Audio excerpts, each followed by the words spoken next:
This is CTC file 049, the King Yacht. Kaz II. Kaz II.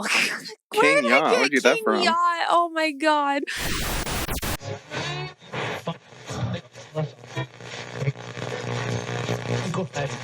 You're listening to a Cult Talk Network podcast. File access granted.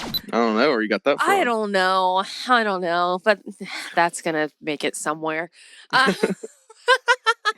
Welcome, all you believers, idealists, skeptics, and all those who question the universe around them. I'm Ty. And I'm Bailey. And this is Cult Talk Conspiracy, the finale of Summer at Sea 2. Oh my gosh. We're finally pulling into port. We're making port today. The end of our summer event to make you question everything before you go back into the water has finally come to an end. And it's very interesting because we began Summer at Sea 2 in Australia. Yeah. With Harold Holt. Yep. And we're ending Summer at Sea 2 in Australia with the mysterious Ghost Yacht. Oh, man. So that's very interesting. That was not planned. It just happened. Something I noticed as I was writing this episode. Awesome. I was like, oh, this is Australia as well. You know what that means? Next time Essie tries to go to Australia without us, we just don't let him go. Yeah, that is interesting too. He's going to be in Australia. That's why we're having to crank all these episodes out, because he's going to Australia. He is, exactly. Like, everything is in Australia right now. What a weird coincidence. That's so strange. Yeah, that is very odd. Very much. But yeah, that's an odd occurrence here as part of Summer at Sea 2. And this is one that's got a lot of twists and turns. It's very interesting. It's going to be a lot of speculation, I will say. I wouldn't say twists and turns, but it's got a lot of speculative. It's very speculative in nature. Mm-hmm. It's just a very mysterious thing. I heard about this on Reddit a long time ago, and I've kind of had it penciled in my list of things I want to cover. Mm-hmm. And what better place than Summer at Sea 2? Absolutely. This summer has been great. We've covered a lot of really cool stuff. It's been a great event. We thank everyone who's joined us for this little voyage out to sea that we take annually. And we harp on it about every episode, but this is an event that we could do for years to come, because the sea is so goddamn mysterious. There's so many weird things that happen out there. Mm-hmm. And there's things that we haven't even, huge conspiracies and huge mysteries that we haven't even touched on. I just found another one last night. Yeah, it's crazy. In real time, found it. This one right here, even kind of at the end, we'll kind of touch on it. Another thing that we could cover at Summer at Sea 3 easily. So we'll talk about that here toward the end. But it's just a very interesting subject to talk about the ocean, infinite mysteries. The old thing that gets beaten to the ground is we know more about outer space. We do our own oceans, and it gets harped on. It gets repeated so much, but it's just one of those really odd things that is true. Yeah. I mean, I wonder if it's psychology, if it's a grass is greener on the other side. It's it's less scary if it's out in space and they have to travel that far than if it's in our own backyard. Yeah, I mean, I'd like to think that it would be harder to go to space. It probably than it is the ocean, but I mean, the ocean it will literally crush you if you go to certain depths. It literally will just disintegrate your whatever you're in, your vessel. I mean, there's very few people that have made past certain depths because of just how dangerous it is. It's insane. We very recently just watched Black Demon. I'm super late on watching it, but there's a... That movie sucked. I actually liked it. Really? I hated it. I wish they had gone with kind of one or the other, because spoiler warning over here if you haven't seen it by now. Good. It's but not worth watching. I wish they had either gone with, and Ben said the same thing, that they'd either gone with the shark or the sort of spiritual entity that the shark was meant to be. I wish they'd gone with one or the other, because you lose sight of each of those somewhere along the movie. But there's a scene in there where one of the divers goes down in this pod, and the shark pulls it all the way down, and you just see the pod start to enclose on him, and then it's just kerschmack. Yeah. Yeah, it's Freaks me crazy, out. and it happens so fast. I know, kind of topical. I mean, it's happened earlier this year, but or was it last year? The Titanic I think that was submersible. I think that was last summer.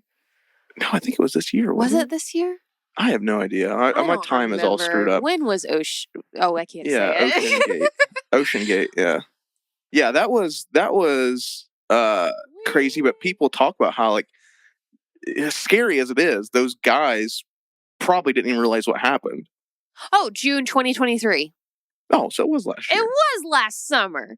Oh, it was, and we released a Titanic episode last year. So, but yeah, my time is all screwed up. That happened a year ago, and I thought it was this year. Insanity. It's My time is all fucked up. That But story is so sad. It's so sad, but it's so, like, interesting to read about because it's just like a comedy of errors. Oh, and man. But people talk about how, it's a really terrifying thing to think about. But those guys probably didn't even realize what had happened because it happens so quick. Like, it's not like in the movies where you have, like, a bolt pops off here and things. It's like, no, when the ocean crashes, it's like boom, it's like flash of death. It's boom, everything's gone. You blink. So those guys probably, as sad as this, luckily didn't even feel anything. It was just good. Happened so quick. But that's good. Yeah, ocean is fucking terrifying. Did you hear why the kid was on board? Like, it wasn't really a kid. It was like a 16 to 18-year-old. Yeah, he was like a teenager. Yeah. So his mom, the guy's wife, was actually supposed to go, but they both agreed, I would assume, to let their son go because it was a once in a lifetime experience. Yep. Yeah, absolutely it is. Oh, yeah. No, they should have definitely planned it a little better. I mean, it was that's something we could cover at some point, but I think it's been kind of covered to death. The amount of like fuckery and corners cut in that it is. I'm kind of waiting for more information on that one to come out because I feel like there's something more to it. Because you don't get that many competent people to make that many stupid mistakes just by happenstance. It's really not. It's a lot of stupidity. It's really I wouldn't say competent. I would say a lot of incompetence. Hulu, I think, has a multi-part documentary on it. I think. Ooh, okay. We're gonna. I'm pretty sure they have like a multi-part documentary, and you can find an infinite amount of YouTube videos covering it. But we're talking about another ship today. Not as famous as Titanic, but very mysterious. We're talking about the Kaz II, or as it's called, the Australian Ghost Yacht. And that's what we're talking about today. And Bailey, you ready to go ahead and talk more about this and unseal file 049? Yes. All right, let's go ahead and unseal the Kaz II, the mystery of the Australian Ghost Yacht.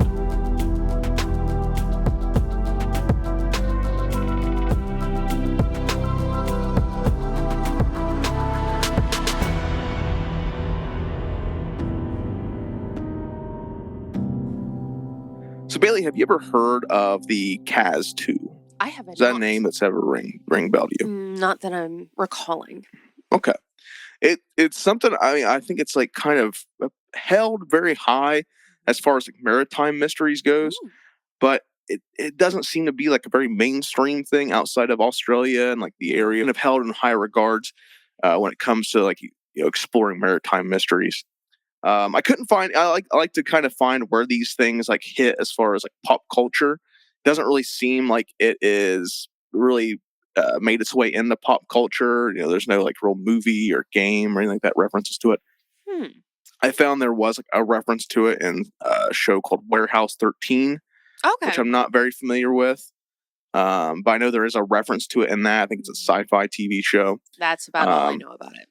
Yeah, that's all I know. But I was able to find that, and I found it on one of the fandom wikis. So I don't even know if it's like legitimate, but it has not really made its way into pop culture. But it's super interesting, very mysterious. A lot of speculation. I preferenced that at the beginning. Toward the end, we're going to do a lot of speculative stuff. We're going to do a lot of fun things. We're talking about what ifs and maybes, but none of it is really held with any evidence, which makes why this is such a lasting mystery is because of just how mysterious it is. So, on April 18th, while flying near the Great Barrier Reef off the coast of Queensland, Australia, a helicopter pilot radioed a he had spotted a small vessel in the vicinity of the reef that appeared to be in distress. According to the pilot, he observed the vessel moving aimlessly through reefs with no sense of direction, which to them indicated it was not being guided by any control. The Australian Maritime Safety Authority, which from what I was able to get is their version of the Coast Guard. Oh, okay.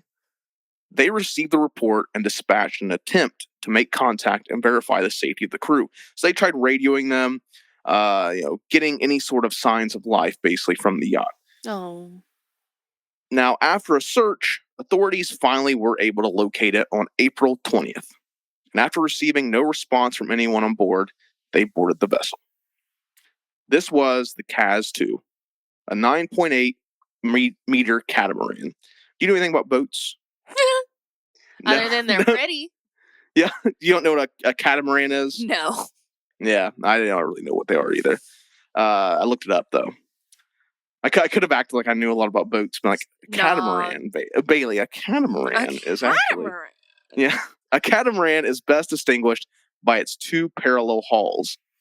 Now, it's not a pontoon boat. That's what I thought it was at first when I was reading. They had two parallel hulls. This is a yacht, Tyler. Yeah, it's a yacht. Now, this provides a smaller volume of displacement and resistance to being tipped over. So they're very versatile in the water. It takes a lot for like a rogue wave or something like that to tip them, which is something you don't want to happen when you're out in the ocean. Mm-hmm. Now, according to the official report from the Queensland Emergency Management Office, upon boarding the Kaz II, the boat was found to be in working order. Valuables, including a laptop, which was set up and running, were found in place. Food was set out on the table. Everything seemed to be hunky-dory. Everything seemed to be fine. Now, you can kind of reference, I thought would be an interesting parallel, is the Roanoke disappearances.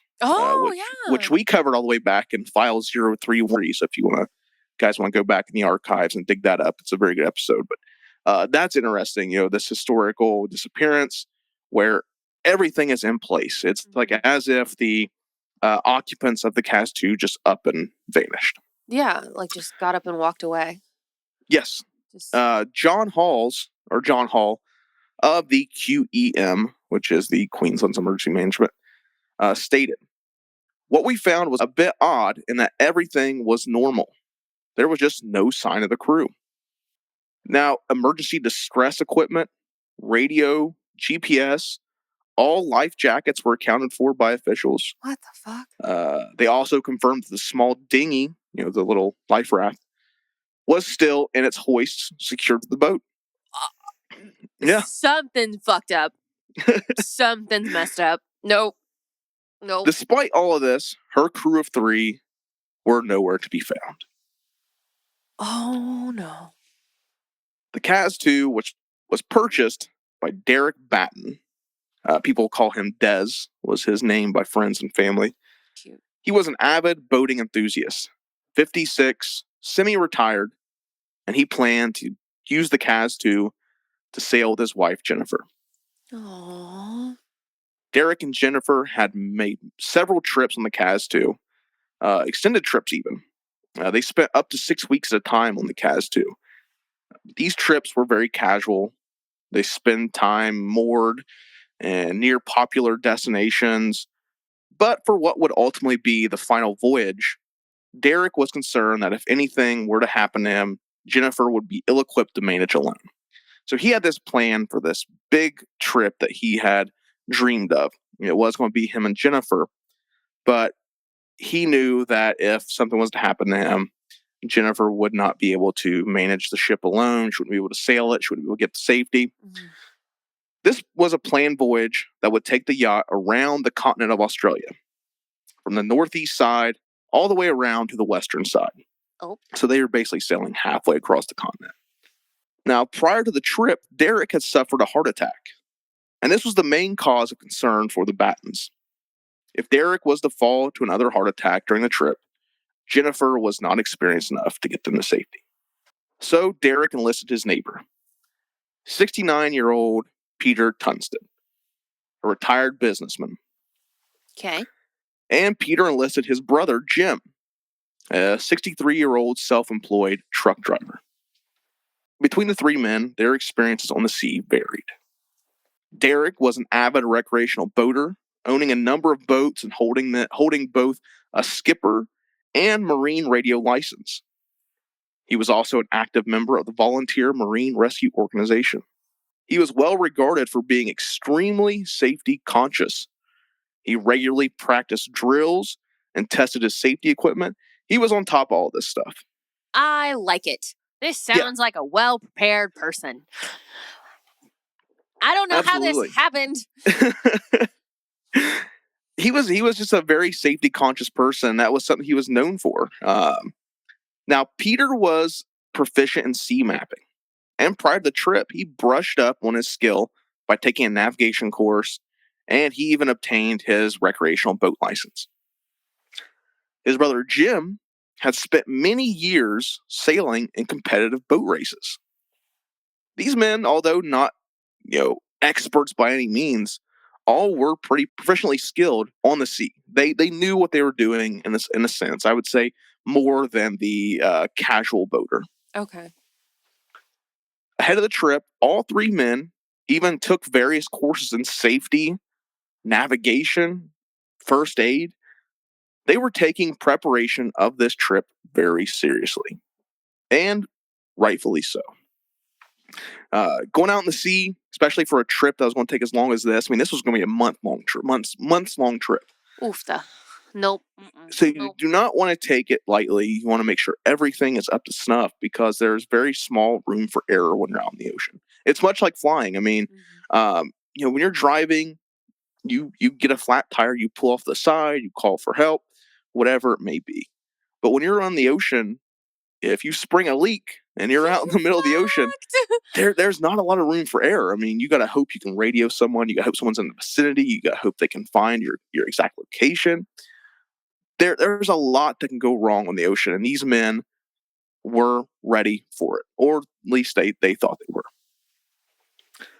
Saying goodbye to their families, Derek, Peter, and Jim flew into Hamilton Island on Wednesday, April 11th.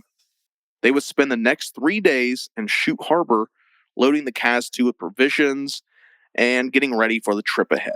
This is also a lot of the time where Derek or Des would take the time to test all the equipment, make sure everything is working properly because they were getting ready for this big trip. Along with supplies, the group also had with them 2 laptops, which they had meticulously plotted their voyage.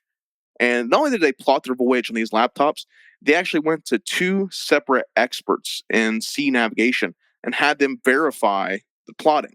Oh my gosh. Both of these experts were very impressed that these 3 men were able to plot out this course with such proficiency. Again, harping on, although not experts, these guys were pretty proficient. I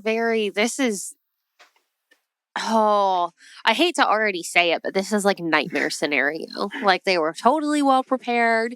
They were very competent and, knowing the risks that were there. So that's why they prepared so heavily. And it's just, I'm getting sadder and sadder, Ty. I'm just, these poor guys, this poor woman. Like, I'm so upset for them. On Saturday morning, April 14th, the 3 men departed the harbor. But this would prove to be a false start because they would find everything but smooth sailing, as just shortly into their voyage, they found the navigation computers on the yacht began to malfunction. Oh, there's a sign. Don't go. Yeah. This prompted them to call the original owner, Graham Douglas. Graham Douglas agreed to meet them at the Able Point Marina in Airlie Beach that evening. Graham, he was also retired, around the same age as those guys, so this wasn't a big deal for him. After meeting up with the trio, Douglas was able to help them get the computers operational. He went in, reprogrammed them, was able to get the course plotted back into the navigation computers. Now, this isn't the laptops that we were talking about. This is the onboard computer. After doing this, Graham does report that, these guys, they seemed a little frustrated by the whole thing. They were very eager to get on this trip. Mm-hmm. They were frustrated. They were eager. They just wanted to get on the sea. They wanted to get this trip on the go. Understanding this, Douglas suggested that the next day they meet him further up north the coast. So he was basically like, "Oh, let's make sure everything's working. I'm going to go up north. You guys take a small leg of the trip and meet me there. We'll make sure that the computers are still working. Okay. Everything's still functioning." This was the Eco Resort. Using the navigation computers, he plotted in the course to the Eco Resort so that they could basically do a test run. Mm-hmm. And they would meet him there, and everything they would basically be on their way from there if everything was still operational. Douglas estimated this would be about a 4-hour trip from Able Point. So on the morning of Sunday, April 15th, the Kaz II and her crew departed Able Point. Deport. They deported. Just after deporting, Peter Tunstall's wife, Frances, she called and had a conversation with Peter and his brother. Jim had a cell phone on him. Oh, okay. So she was able to call, check in. She says that they all, basically said everything was going good. They were making coffee. Jim and Des were kind of teasing Peter because he had kind of hurt his foot the day before, or something like that. So that would be the last time Frances would ever get to talk to her husband. Oh. From this point on, what occurred between the 15th and the 20th, when the Kaz II was finally boarded, is lost to speculation. Except for one piece of evidence. There was a video camera that was found on the ship. Mm-hmm. This was the last recording of the trio.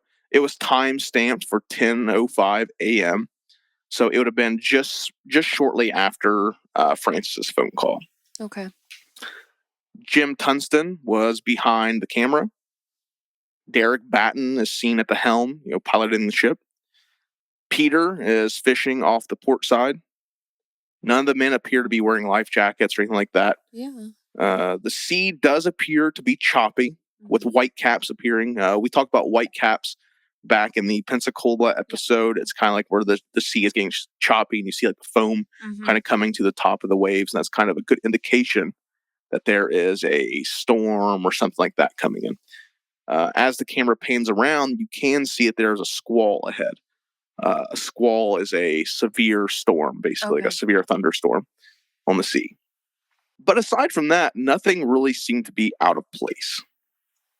But the trio would never make their rendezvous with Graham Douglas as planned.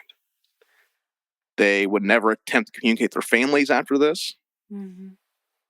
An eyewitness named Isabel Wheeler, who was fishing off the coast at the time, she did come forward after the massive search that took place, when the Kaz II was discovered.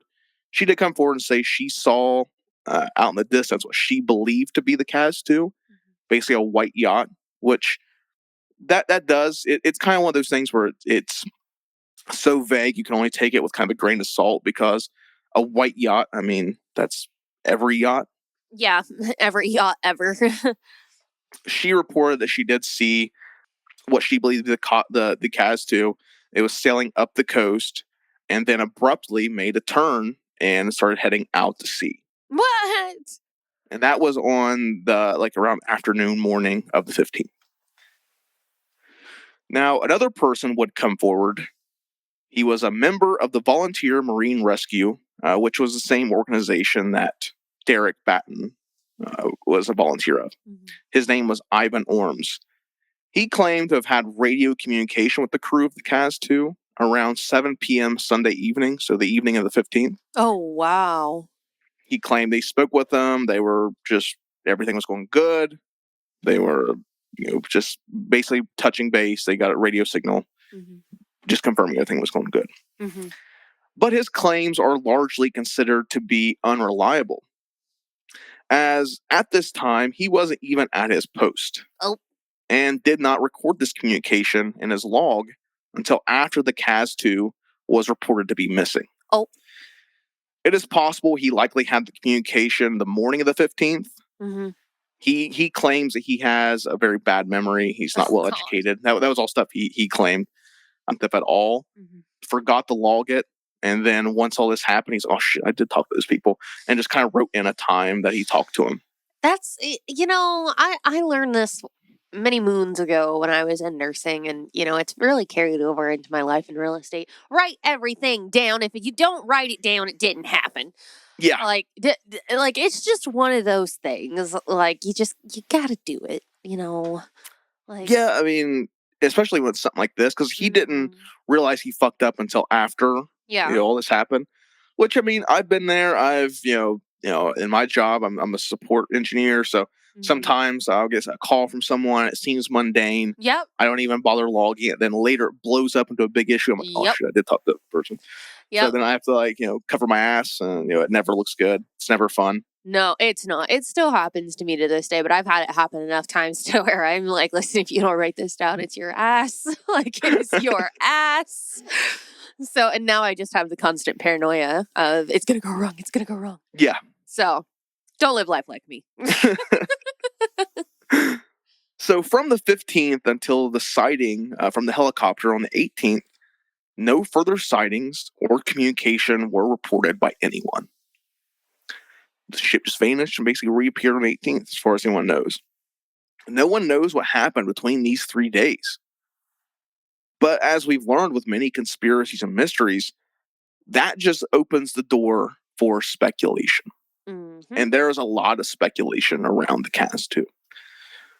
So some of the theories, this is where we're going to get speculative, because the evidence surrounding what happened to the Kaz II is very minimal. What we know, 3 men, although I would say that probably if I was to step back and look at it, I would say Derek Batten having heart issues. Yeah. And then getting 2 other older men to join him on the thing probably wasn't the best idea. I had thought that when you had said one of them was like 69. I was like, that sounds,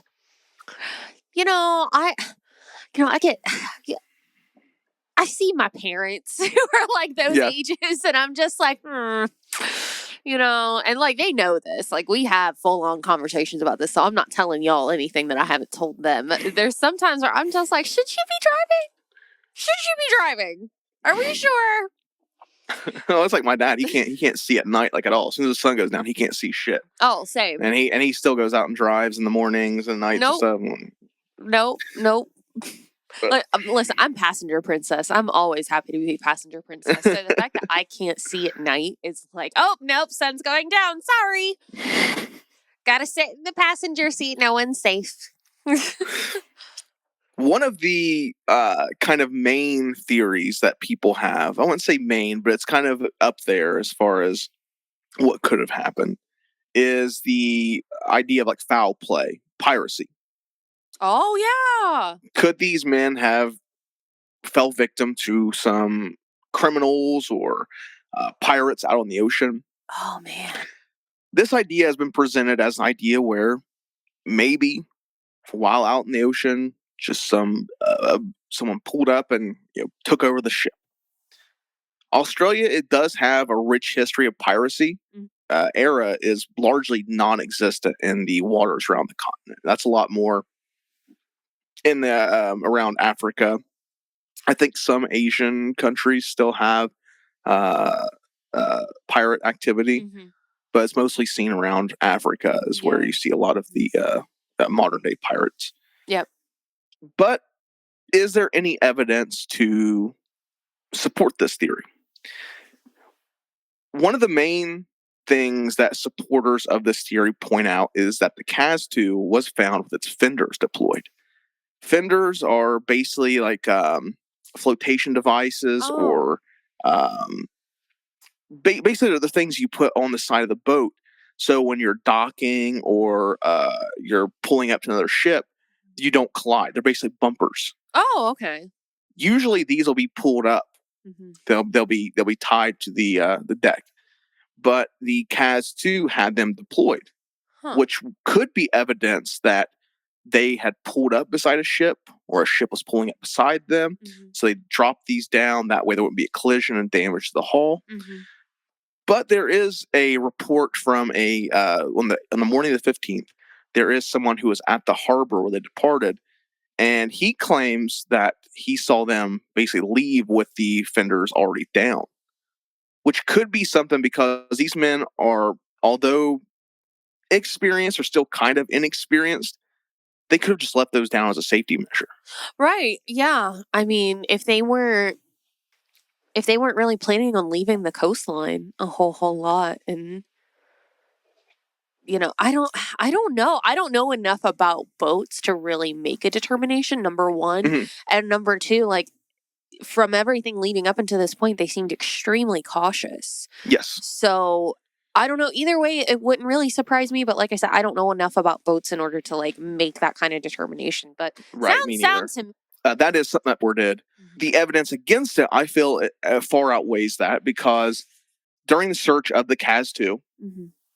they did find that the men had a gun on board. It was locked up in a box with ammunition.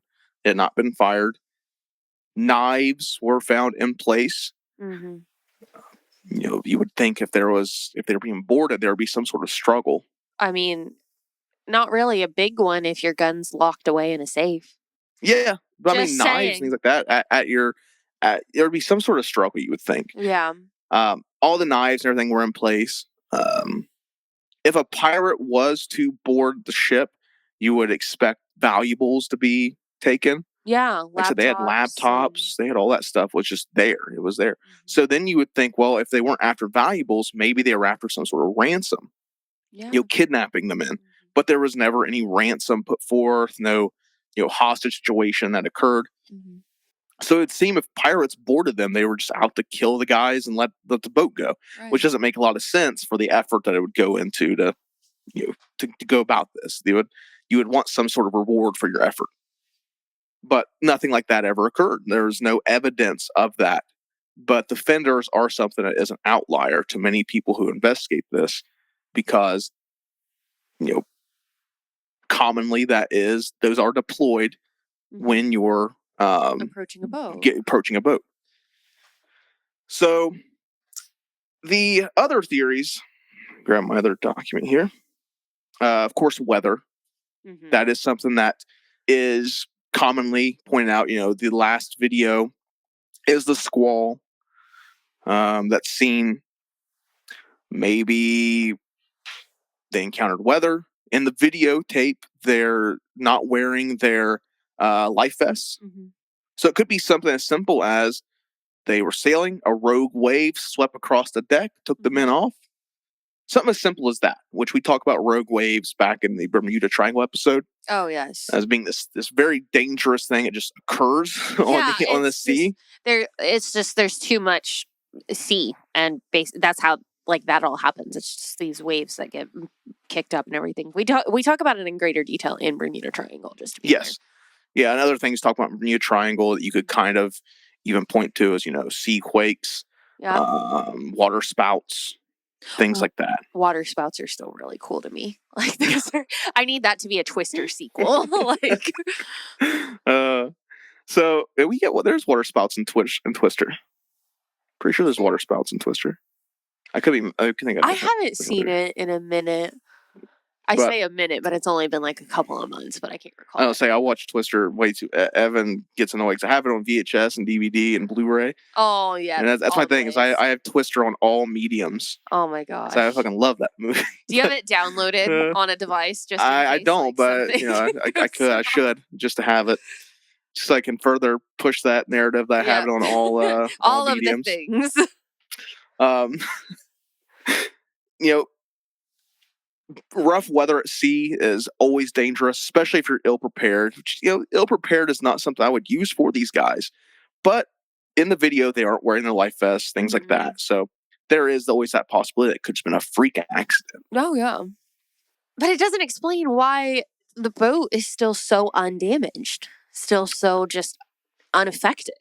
Well, there is damage that we're going to talk about now. Oh, okay. One of the things that was noticed right away when observing the Kaz II, even from afar, is that the sail was ripped. Oh.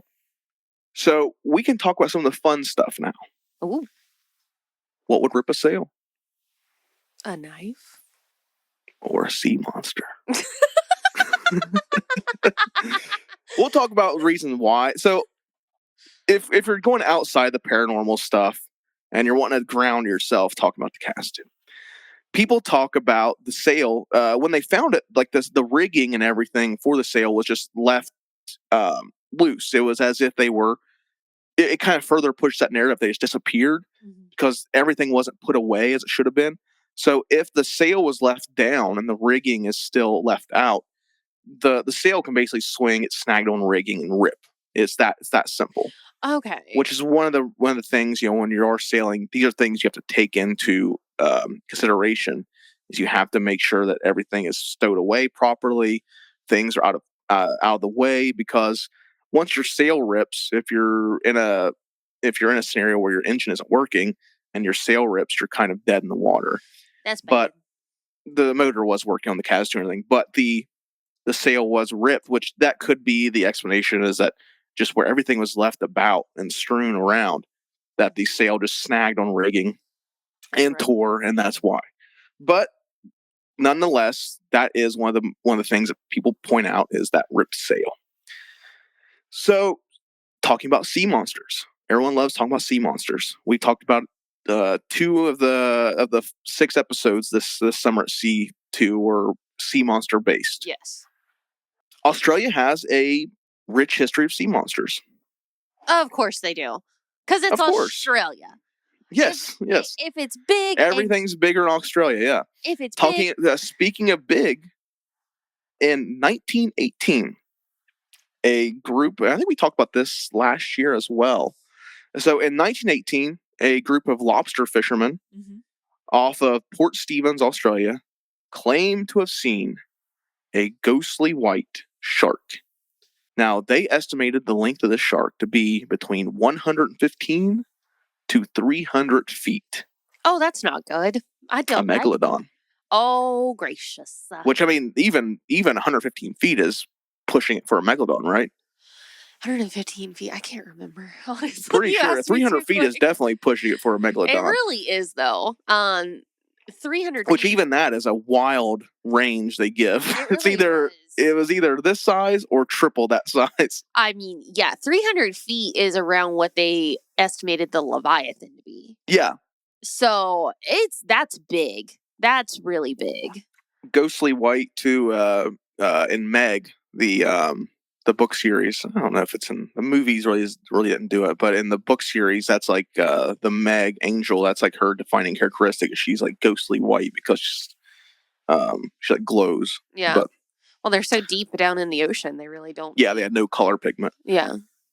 That was reported. Now, the megalodon theory, I don't think holds water as far as sea monsters, because if a megalodon attacked a boat, it would probably destroy the boat. Yeah. Especially if you're saying 300 feet. I doubt there'd be much chance of that ship surviving an attack. I don't think the megalodon's going to nibble on the guys as they as they come to the edge. No. there would definitely be a lot more damage to the ship. There is the Hook Island monster, which was spotted in 1964. Now, this is a 90-foot tadpole type creature.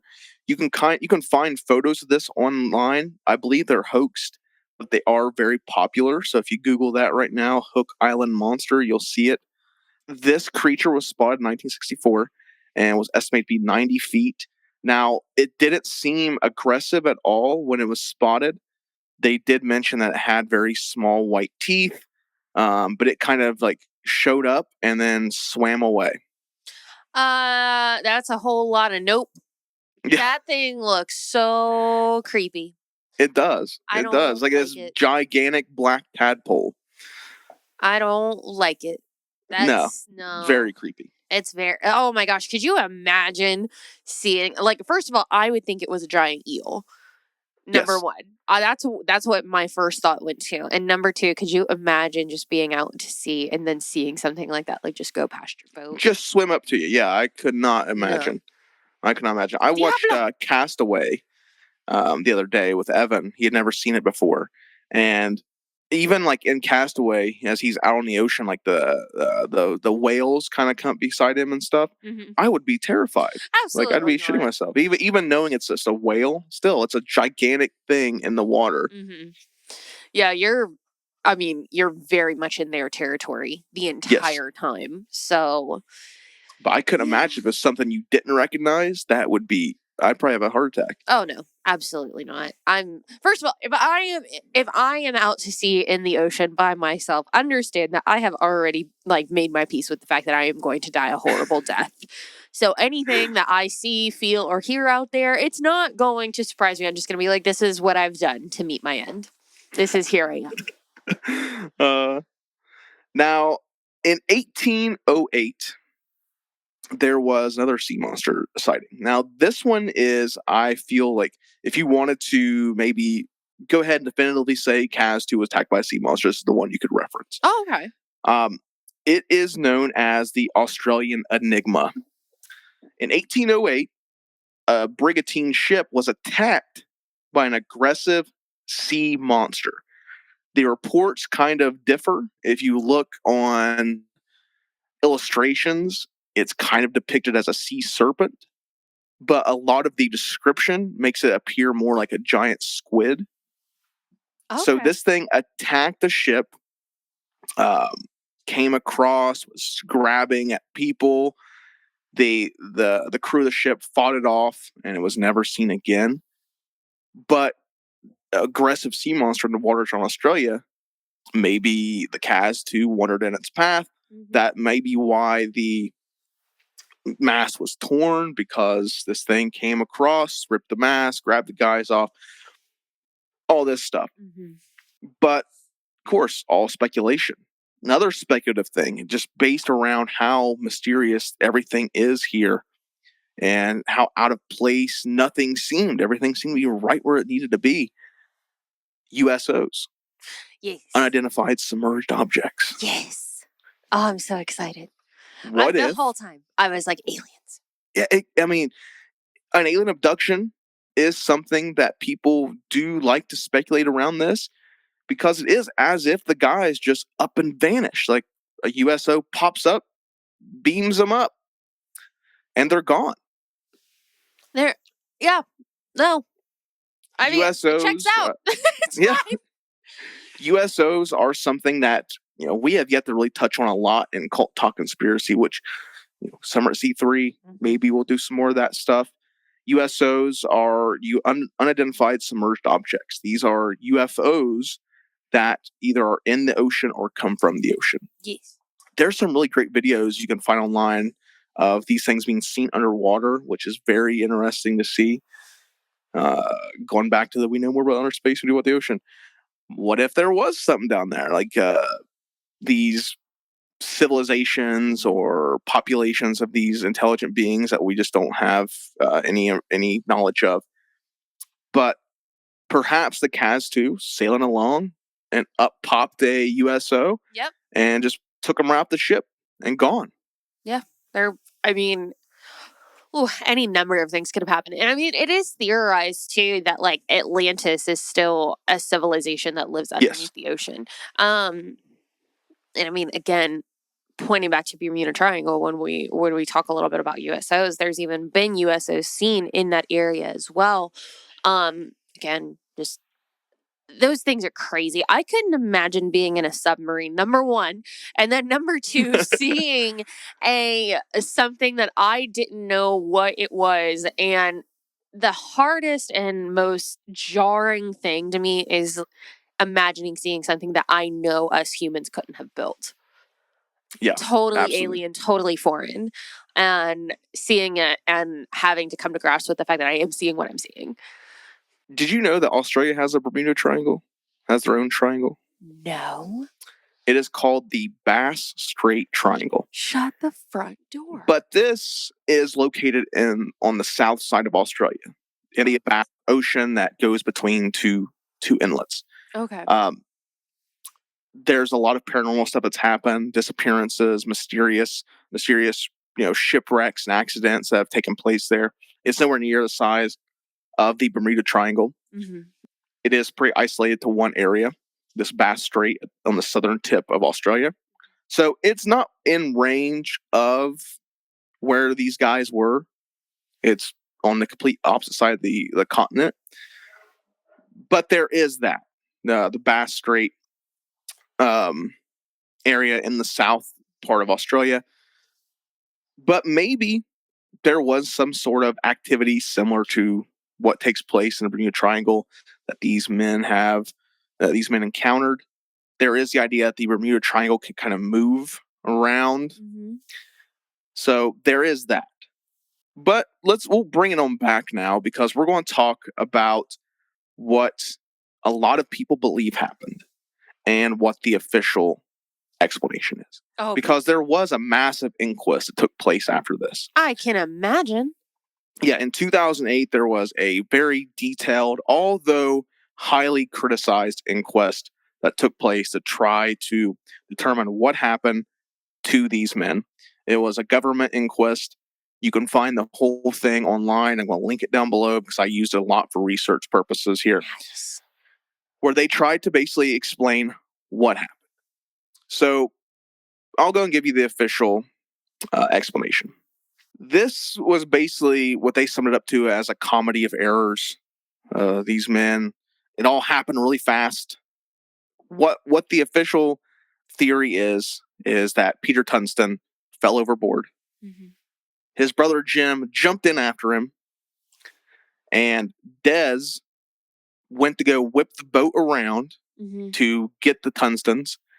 And because he wasn't wearing his life vest or secured, that maybe when he whipped it around, the mast, which was down, knocked him off.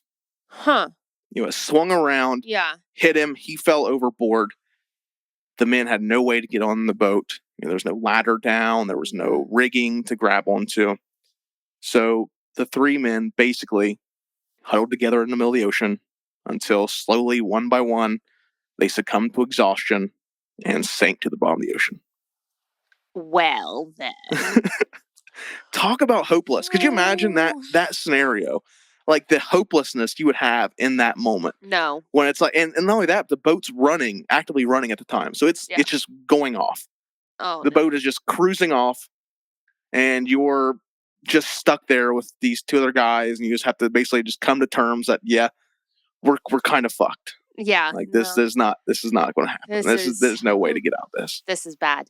I don't know. I feel like that is such a brutal and stupid end to what appeared to be very competent and cautious men. Yes. And maybe that's the reason why it doesn't sit with me so well, because we saw all of the prep work that they did leading up to this and all the seriousness they took in with it. Reputable, like geologists or like people that would study and like map and look at the plot that they made and then like okay it and everything. That is a very big step to take. Maybe it's normal, maybe it's not. I don't know. But I just feel like this is just it's too Barney styled for me. It's why I call it a comedy of errors. It's just like this like Three Stooges scenario that takes place. And all of a sudden these men are dead in the ocean. The main theory that people have is, I wouldn't say anywhere near as, it's just as comical as this, as the official theory. It's the idea that the boat actually got caught on a sandbar in the middle of the ocean. Which, sandbars can form. Mm-hmm. So the idea is that the boat got caught on a sandbar. They couldn't get it to move. It was basically stuck. So all three men jump off the boat and attempt to push the boat off the sandbar. Successfully so. They push the boat and it just goes off. No one stayed on the boat? No one stayed on the boat. And the boat just shoots off and the men are stuck on this sandbar in the middle of the ocean that's diminishing. Yeah. The water's rising, the sandbar is sinking, and basically the same thing happens. Oh, man. They just sit in the middle of the ocean until exhaustion takes them, and they just sink to the bottom of the ocean. But if the sandbar was diminishing and the ocean was rising, wouldn't they have thought to just have waited out until the ocean rose? You would think, yeah. But they were eager, frustrated, get this thing on the way. But I mean, even then, it's like, wouldn't like someone have stayed on the boat? Right. Like it's like, all right, Jim and Des will push, and Peter stays on, so his foot, and then they get free, and he turns around and picks them up. Yeah. You would think that's what would happen. Yeah. But that's something people... I don't like any of these theories, Ty. Sea monster is the winning one. So, because that's the only thing that makes sense to me with how much care and how much thought was put into this trip. Like, I get like being eager can make you really stupid. Excitement is like, oh man, it can make you so stupid. But I don't know. I have a really hard time believing it. Yeah. It's so strange. I think the sandbar theory it would just reek of incompetency, which you don't really get from these guys. They all seemed very confident. They seemed very well prepared.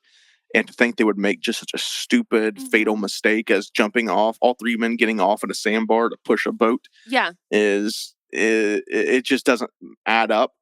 The official theory, although kind of ignorant and kind of comical, probably is the most probable, sadly to say, that maybe it was just this flurry of panic, and Peter falls off, Jim panics, jumps in, Des sees his two friends in the water, panics, flips the boat around, and gets knocked off. I mean, that does again kind of seem a little bit incompetent, but panic is much like frustration. It takes over and you do stupid things.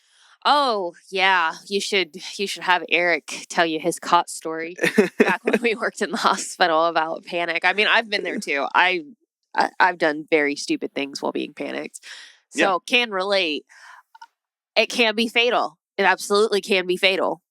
Yeah, absolutely, and that could have ultimately what ended these three men's lives out on the sea.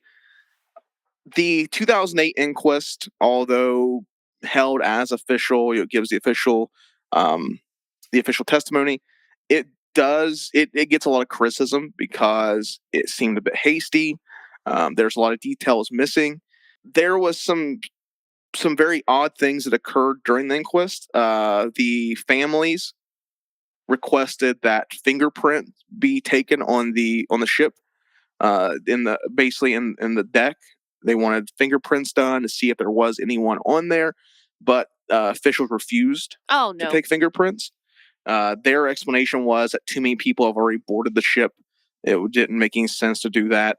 There was already too much DNA contamination because of the divers that had boarded, the various rescuers that had boarded the ship. So they refused to take any fingerprints or DNA samples, which did raise a lot of criticism from the family because they did request it. They requested this be done, and the officials were like, no, we're not doing that. But the inquest is what we have as the most detailed official explanation of what happened. Like I said, I'm going to link that below, because although highly criticized, it is, for the most part, detailed, but there is some weird things that happen. It doesn't seem to be proofread, which is very odd. There's a lot of spelling and weird mistakes in it. So it does kind of lean up to that hasty, that haste part of it, where it does seem like it was just hastily done because they didn't even take the time to proofread it before making it official to the public. But nonetheless, it does just kind of live as this enduring piece of maritime mystery. And it actually has a lot of parallels to the Mary Celeste. Have you ever heard of the Mary Celeste? I believe so. I think we've actually talked about it before. I think we've maybe touched on it a couple of times. The Mary Celeste is an American merchant ship that was discovered adrift in the Atlantic Ocean in 1872. Very much like the Kaz II, everything was just normal. The ship was in working order. The ship's stock, because it's a merchant ship, everything was there.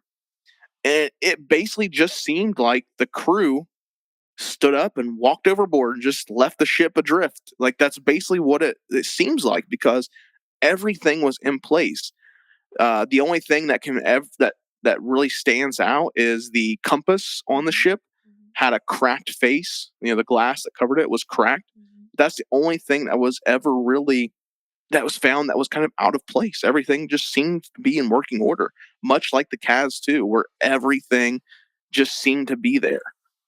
And it really does kind of seem like the only thing that's possible is that the crew just up and left or just vanished.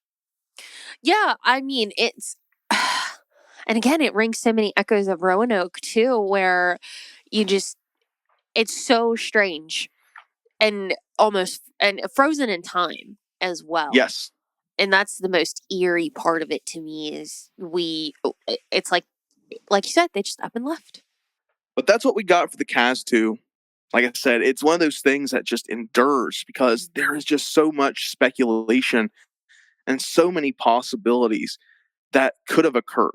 And none of them make sense, really. We can talk about paranormal stuff, UFOs and sea monsters. We can talk about foul play, someone boarding the ship, but why? And then there's just the comedy of errors of these three men who, by all accounts, were very cautious. Now, one thing too I wanted to bring up as well is that Peter's wife, or not Peter, sorry, Dez's wife, she basically stated that during their trips they had on the Kaz II, Jim or Dez would frequently have man overboard scenarios. He would basically do like drills of, someone's overboard, here's what we do. So he knew how to handle a man overboard situation. So it still doesn't make sense. It still doesn't make sense on how there could have been a man overboard and all three of them would have ended up in the water. Yes. It doesn't. I'm still perplexed on the fingerprints. Mostly because I'm very stubborn, and if I want fucking fingerprints done, either you're going to do them or I'm going to pay someone an exuberant amount of money in order to get the fingerprints done. So but that's just the type of person I am. So I'm gonna find out. It's one of those things too, just for officials to outright just deny it and not just like humor them, like you're like, oh, we took them and there's all these people are in there, but didn't really find anything. But we tried. I don't give a fuck, especially in such a hopeless scenario as this. I mean, just humor them, if anything, but just outright be like, no, we're not doing that. Just seemed a bit odd. That's how you get like people in hysterics and families with vendettas, and that's just how you get so many of those things. Just because like I don't play like that, and I know I'm not the only one out there that doesn't play like that. So. Oh, Ty, this was great. This was so sad, but this was amazing. I have so many questions. What would you think? Like, what after hearing all this, what do you think could have happened to the three men on the Kaz II? Pirates. You think pirates? I mean, pirates does seem like it just there's so much missing from it. It's like why? Like, why would pirates board the ship if not to like take valuables or at least try to get some money out of it? It just seems so random, like a random act of violence is what it'd be like. Oh, we're on board the ship, kill the guys, and take off. It doesn't add up to me. I think that maybe the rogue wave scenario could be it. That it just completely caught these three men off guard. And as prepared as they weren't prepared for that. The video camera shows they were kind of just hanging out in the ship without life vests or anything like that on. But again, you got to think a rogue wave coming and taking all three men off. That is pretty spectacular. And I even earlier in the episode you mentioned that the water was choppy and had like that white foam and everything. So like, yeah, it does make sense. And I mean, a rogue wave really is an act of God. It's one of those things that you don't see coming, and it can be just as dangerous as a tsunami. So, but it's still, I just don't understand how the ship wasn't more disturbed. Yes. If something like that were to happen. You would think everything would be kind of shifted around and things like that. But it's just an enduring mystery. It'll be speculated on for years to come. I don't think we'll ever have satisfying answers for what happened. It goes right there in the books with all-time mysteries like Celeste. It just will endure forever and probably never be solved. So sad. So sad. I hope those families have in some way been able to find some sort of peace. Yeah. That's always the thing too. Because I mean, there's no you don't have a satisfying end. Like at least when your loved one passes away, this person passed. You put them to rest. But for something like that, it's like you always were like, maybe there's two out there. Yeah. Or how horrific was it when they died? Like, that stuff is going to eat at you forever. Like, I don't think they'll ever be able to fully have just a satisfying rest to, these three men just, sadly, officially, based on a statement, just sat out in the middle of the ocean and died one by one. Yeah, no. And these men, they don't seem like the type to do so either. They were, practice, procedure, just... I don't know. Maybe it's my brain wanting to do it, but they don't seem like the type of men to just lay there and die. Is my thing. But in the ocean, what are you going to do? If something was to happen where they were taking off the ship in such spectacular comedic fashion, where we're in the ocean now. There's it's like no hope, and that's what sucks. It's like there's no hope. It's like the best thing you can do is like hope that a boat just suddenly pops up out of nowhere. And then those are the pirates. Yes.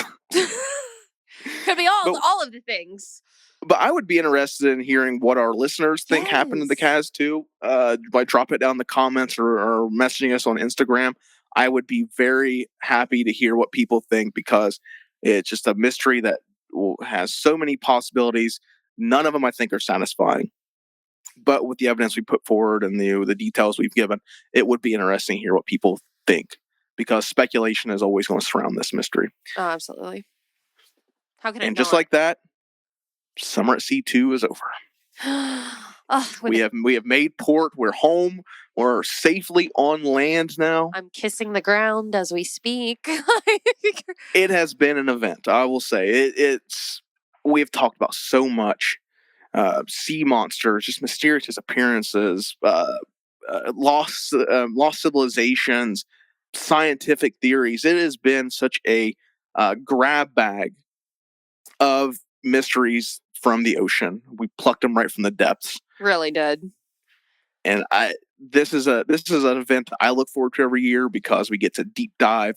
We get to explore so much mystery that surrounds the ocean. Mm-hmm. And summer's over, Bailey. You know what that means? Fall.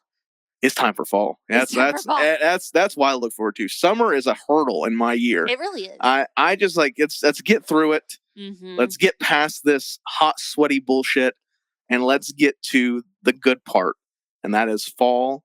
And you get Halloween. We got Thanksgiving coming up. You got cool, crisp air and orange leaves and pumpkins and all the things I look forward to. And the pumpkin donuts. Pumpkin donuts, apple cider. Nice. I'm ready. And you know what else I really like? What's that? On a cold day, a nice stack of warm pancakes. Oh, yeah. and if you guys don't want to wait 2 weeks to hear us like you have to, we got a surprise. To reward you guys for sticking with us here at Cult Talk Conspiracy Summer at Sea, we're wrapping up season 2 of Cult Talk Conspiracy, and we're going to give you guys a very special bonus episode coming out next Tuesday, the 27th. We're going to be joined by our editor, Essie. Last year, he surprised us with a bonus episode that we didn't even know he was doing. Nope. He was like, I just put something out like in the drive to release. And we were like, you did what? Like, I'm sorry, what? So, because I don't like surprises. I was nervous. He completely surprised us that. So we thought, man, Summer at Sea's over. Let's bring him back for another one. And we're on at this time, and we're going to be talking about a very Canadian fried mystery. And it is super interesting. Something that Bailey and I definitely wouldn't have put forth as an episode.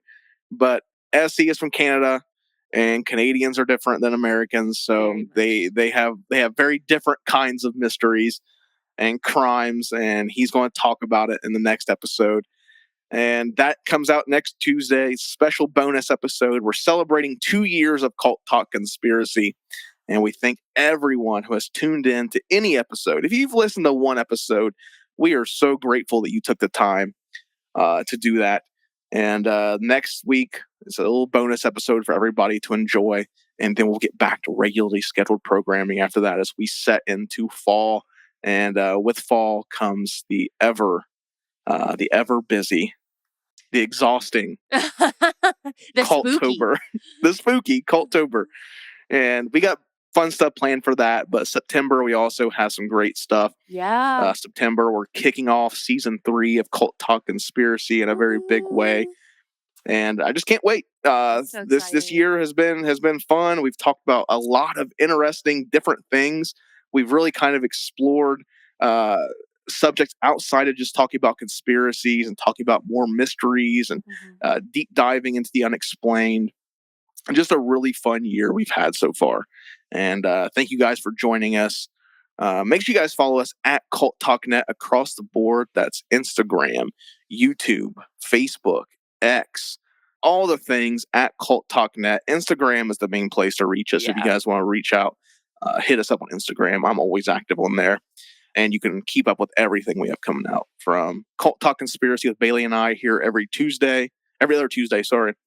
We're not there yet. Maybe someday we'll be every Tuesday, but it's just every other right now. Ty, I'm so tired. I can't do it right now. Can't. Ask me in a year. Ask me at our 4th season. Yeah, 4th season. Maybe we'll do it.